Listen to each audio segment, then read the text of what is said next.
Hi guys, recently I saw a video that really reminded me of God's mercy, and it was a video of a formal witch warlock who used to cast spells and do a lot of ungodly things, but now he has repented and he is telling in an interview how he would used to see two types of people and how he would know that someone is protected by God and how he would know someone isn't protected.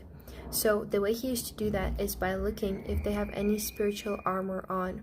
So someone could be fully Christian and even be a preacher, but still be spiritually naked. That person would literally have no clothes on, even though they would praise the Lord the loudest. So why does that happen? Why are some people seen in the spiritual world as fully clothed in garments, as fully clothed in God's armor, and some are completely naked?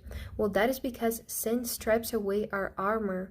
Hosea 14:2 says, "For you become weak in your wrongdoings."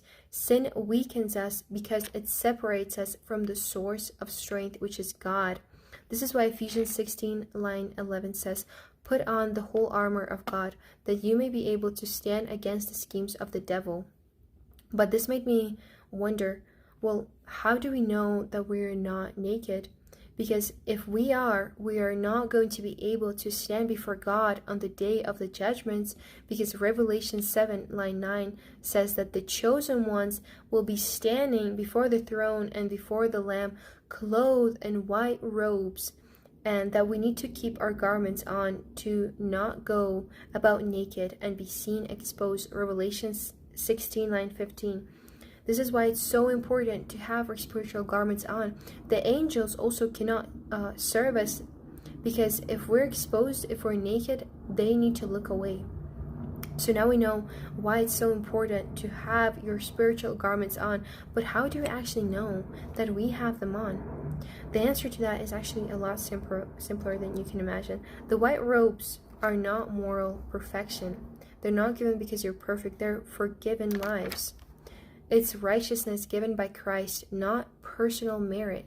Yes, we have sinned and we're not worthy to remain in God's presence. And we do not deserve to have washed robes. We don't deserve them. But He still gives us redemption through Jesus dying on the cross for us. Psalm 51:9 says, "You shall wash me, and I will be made whiter than snow." Notice how it says, you shall wash me. Not I will wash myself. And when we trust the Lord, we're clothed. And when we trust ourselves, we are naked. It's as simple as that. So whenever you're wondering, am I clothed in God's armor?